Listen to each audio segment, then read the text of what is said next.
Hey! It's the post-millennial breakdown. We got some words of wisdom from people who've been around the block a bit. Today we're talking study habits and balancing, your work life with your inevitably amazing party life and friends and social life. It's going to be great for them, right? Because they watched our other videos on social life. Yeah, so let's dive in. We're just sort of working our way up Maslow's hierarchy of needs. First, you have your friends. Then you have your food. Now, you have to have your grades. So, how do people balance their work and their play?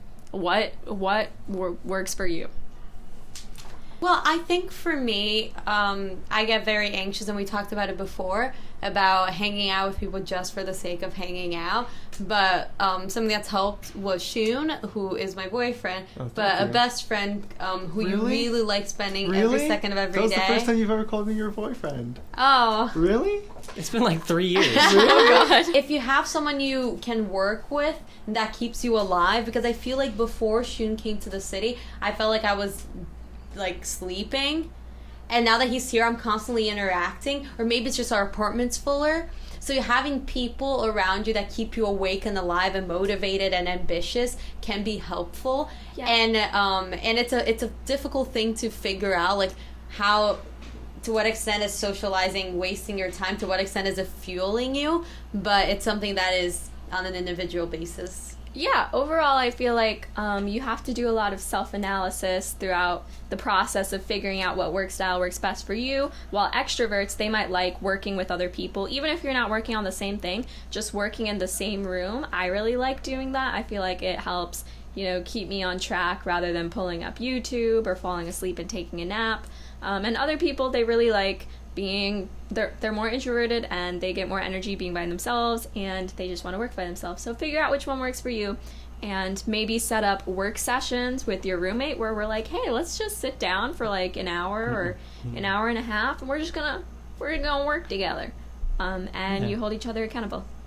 Yeah, I mean, personally, I hate working with people because I get distracted very easily, and then whenever I'm around people, I start performing and trying to be funny and doing all that sort of thing. You know how it is. So I think I'm most efficient by myself. But the point I was going to make was, don't underestimate the potency of habits. Habits are incredibly difficult to break and very easy to form if they're bad or good or otherwise. I'm wording this very poorly.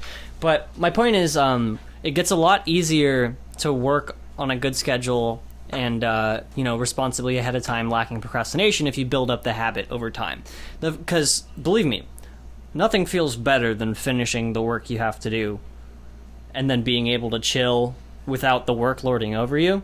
That is an unbelievable feeling, and the more you do it, the more you'll get used to that feeling, the less of a barrier to entry there will be, if you're not really feeling like working when you should be working.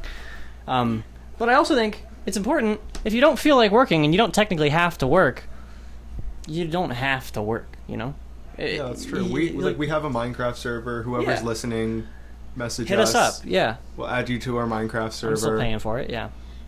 So on the topic of habits, one really great thing about going to college, if you are coming to a dorm or an apartment or something like that, is that you're entering a new environment, and this can be really great for building up new habits, because a lot of our habits are environmental based.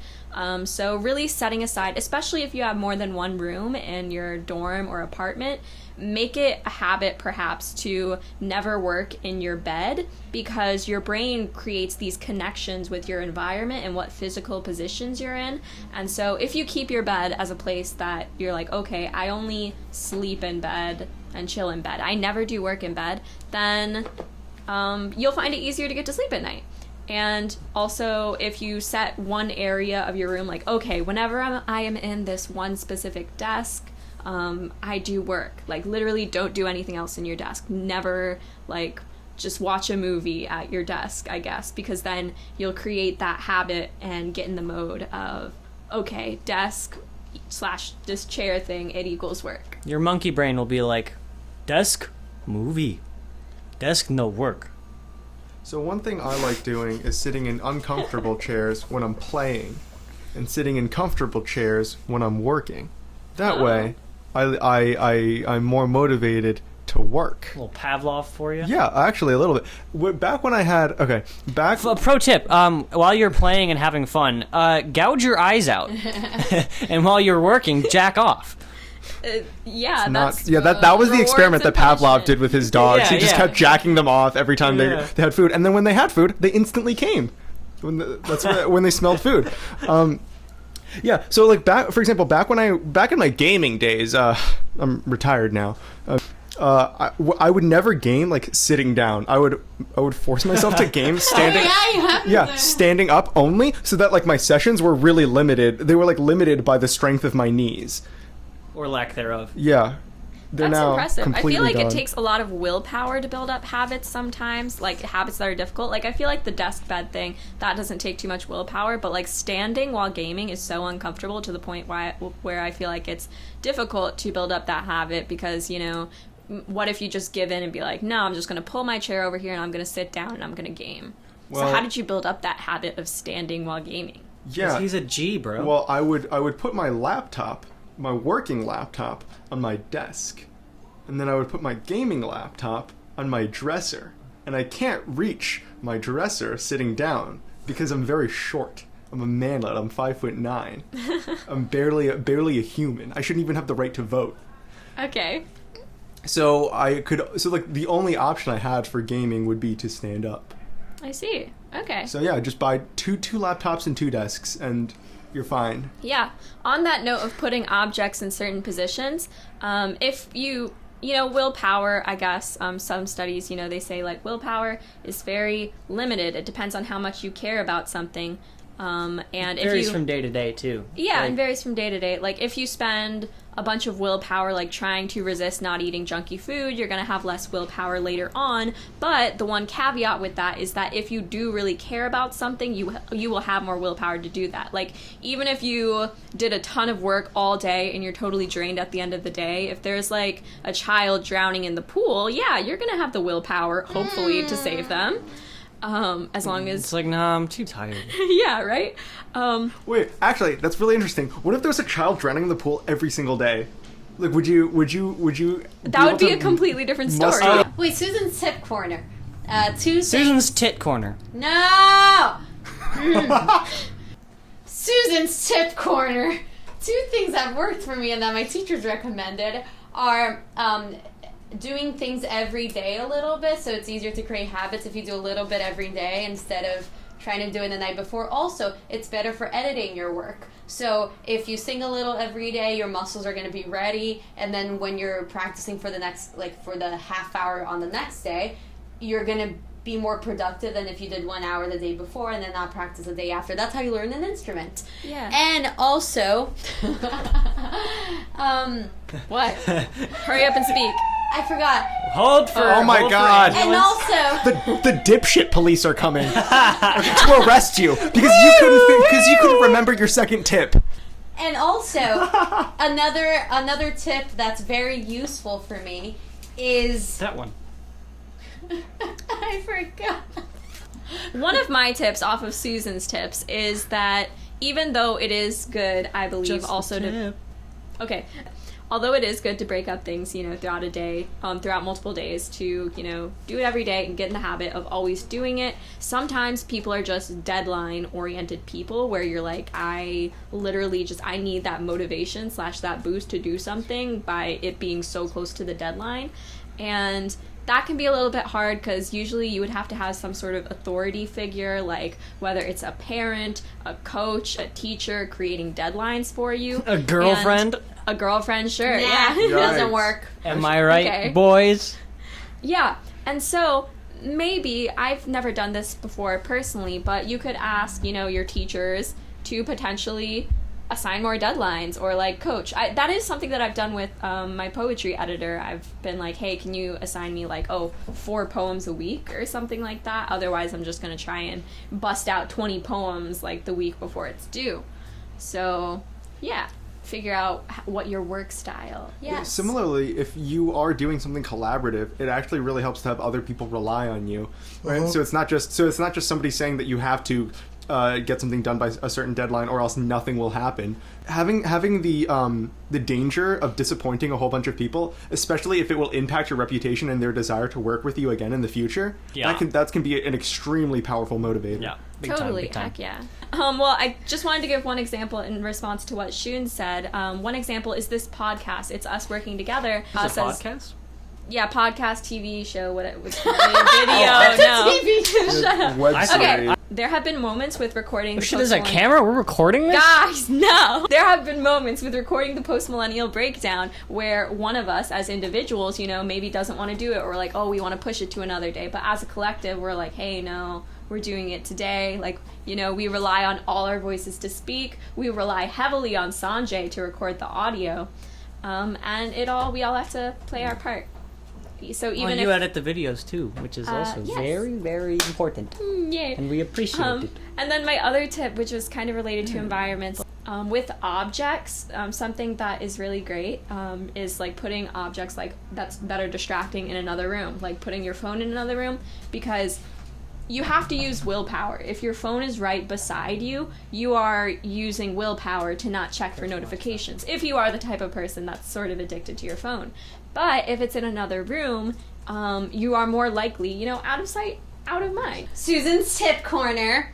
I remembered what my other thing was. 2 things. First, pick a schedule that works for you.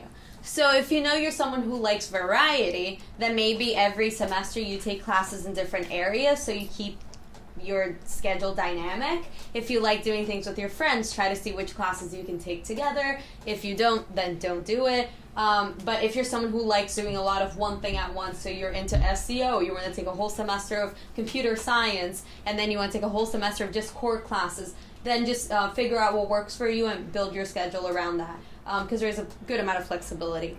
Also, security and a feeling of like safety and like you can do your best work. I think it's super important to be a good student, to make sure you feel emotionally healthy. It's a whole thing with kids. If they don't feel like their parents love them a lot, then they cry way more. So surrounding yourself with people who make you feel grounded and make you feel safe and make you feel secure, making sure if you're still at home or you're taking the semester off and staying at home, you build a really good relationship with your parents, because the more stable these things are, the more productive you get to be, because your mind it just can be focused. You're at a place where you can focus. Sometimes I put my phone in the oven and then I turn it on, and then if I don't finish my work before the certain time, then my phone melts. How many times has And it then I melted? do it 0. That's how good he So is. it's- Something with schedules, I found that I really like having a schedule and events to kind of structure my day around, because if I have nothing to do all week, I just kind of feel like I'm floating in this existence. But if I have classes to go to, or even a scheduled webinar or a phone call, I can schedule things around that and be like, okay, before my 1 o'clock phone call, I want to get XYZ done. So simply, I guess, signing up for webinars or online classes, or if you're a college student, you're going to be starting classes, so that'll give you a schedule, which is awesome. And so you can structure things around that and be like, oh yeah, before class I want to get this done. And that reminds me of a point. Breaking stuff up into smaller goals, that really helps me get stuff done during the day, because for example, if the goal is to finish editing a video, but let's say it's a really long video project, it'll feel like you got nothing done that day because you didn't cross anything off of your list. You didn't finish editing the video.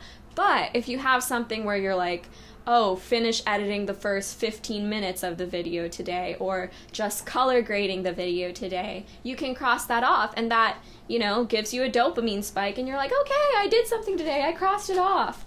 And it makes you feel better about yourself. So break up big goals into smaller goals. Yeah. So this one's for my generative artists out there. What Christina said might be completely useless. First, can you define generative to artists An for artist, the audience? an artist who generates rather than interprets. It's a definition. Give an example of it, though. So, for example, a composer would be a generative artist, while a musician would be an interpretive artist.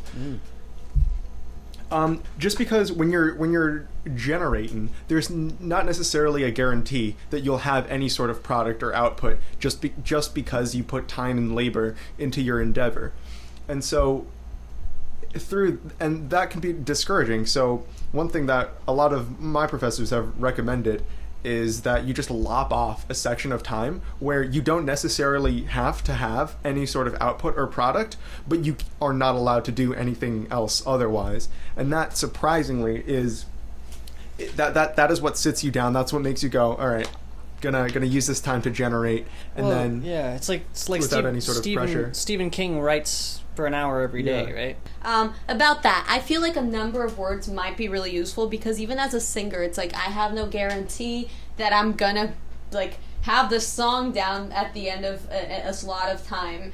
But I think being like, oh, I'm gonna work for a certain amount of hours, or I'm gonna work in this way, I'm gonna try these 5 techniques today, just having a number attached to it can make you feel better. At least it does to me at the end of the day when you check it off. I love Tina's idea of making lists. It's super helpful, mainly because I forget things a lot. So I will forget what I have to do. So I have to have an ongoing list that I add to and that I make manageable. And I recommend this book called Flow, The Psychology of Optimal Experience, which can help you figure out the right amount of work you have to have on your plate to keep you motivated, but so you don't feel overwhelmed. So it's a good, well-renowned book. I had one more thing that I wanted to talk about, and that was general ed classes that don't really interest you. You're just taking them to fulfill requirements, and how you approach those. Because I had a bunch of those my first 1.5 years for the most part, and now I'm taking pretty much all stuff. I am taking all stuff that is like for my major, and like it's a vibe. It's a vibe. It's what you want college to be. Okay, what's your tip? My tip is, I don't know. I was just putting the question out there if you guys had any sort of approach to those, because for me, I just kind of suffered through them and like got like B minuses. Did minimum amount of work possible. Sanjay, but I'm not trying to go to grad school. So. Yeah, I think it really depends on what industry you're in / what you are planning to do after undergrad. Like, for me, for instance, and I think a lot of us here, our GPAs don't really matter very much for employment, and / I think most of us aren't planning on going to grad school. Maybe. Yeah.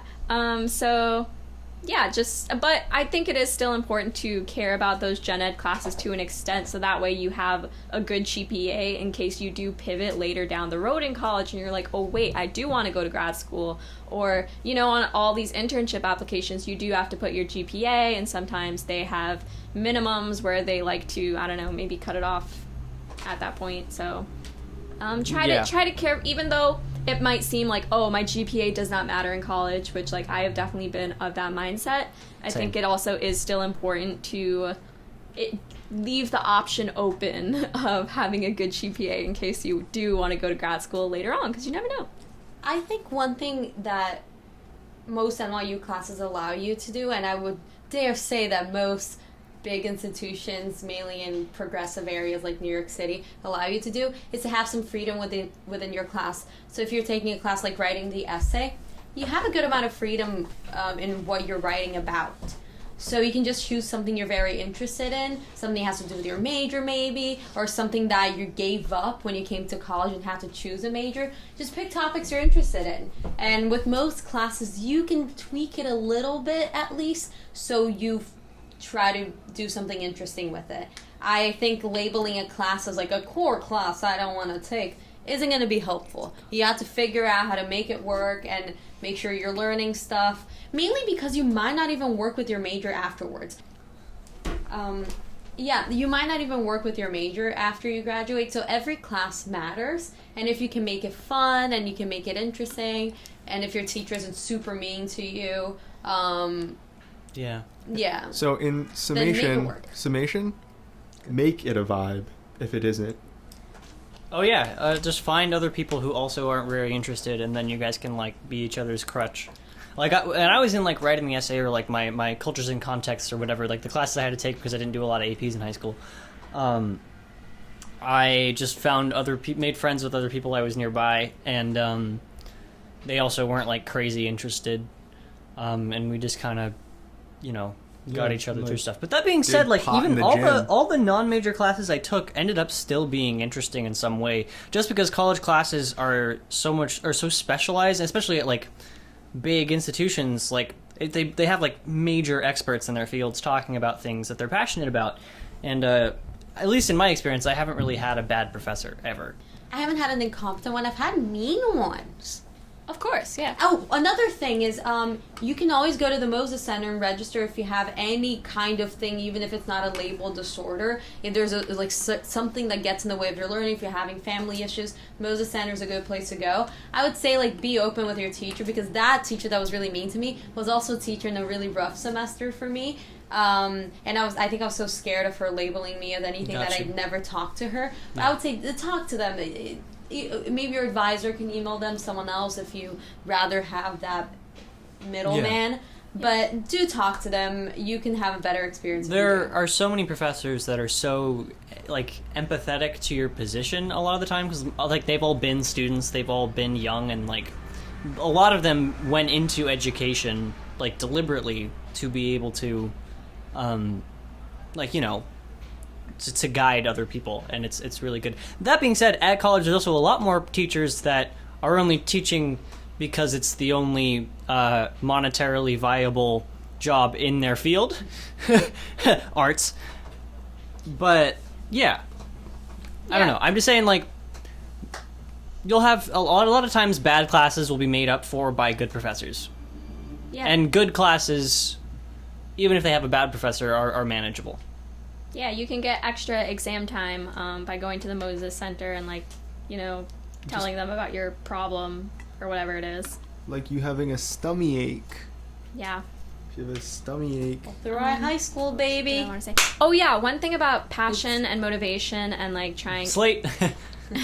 One thing about passion and motivation and trying to get yourself to work that I wanted to bring up is, like, if you find that, like, basically almost 100% of the time you are just not motivated, you dread work, you utterly hate it, / you're just like, oh, I don't like what I'm studying, then try finding something else. Maybe your major isn't a good fit. For the beginning of college, I was studying like economics and technology and ethics, which I do love that, but I was pursuing real estate as a career. And although it was something that I could do, it was definitely, now that I have since pivoted to a digital media oriented career, I find it so much easier to work. It's just, I naturally have more dopamine associated with digital media and more motivation. So you will go further / find it easier to work if you find something that you enjoy more, even if it makes less money. Also, don't panic, though. If you're approaching senior year and you're like, oh, wow, why am I doing this? Most people don't get not most people, a lot of people don't get a job in what they're majoring in. So you can start taking any extra classes if you have extra credits or any gen eds. You can, like, switch that around if you can't switch your major anymore, and it won't be the end of the world. It's not going to limit your life if you don't switch your major. But totally, if you want to, it's a possibility. It's not that dramatic of a thing to do. But you don't have to. For me, I'm in Gallatin, so I never had to switch my major. I just decided I'm going to take this class next semester, which I'm such a big advocate for Gallatin. I love it so much. I thought you were going to say I'm such a big ass. I'm such a big ass. Thanks for watching the post-millennial breakdown. I haven't had a single drink tonight, but people watching this are going to think I'm drunk just because I'm kind of like... It's your tie-dye shirt. It's the tie-dye shirt. People think I'm a hippie. Thanks for watching the post-millennial...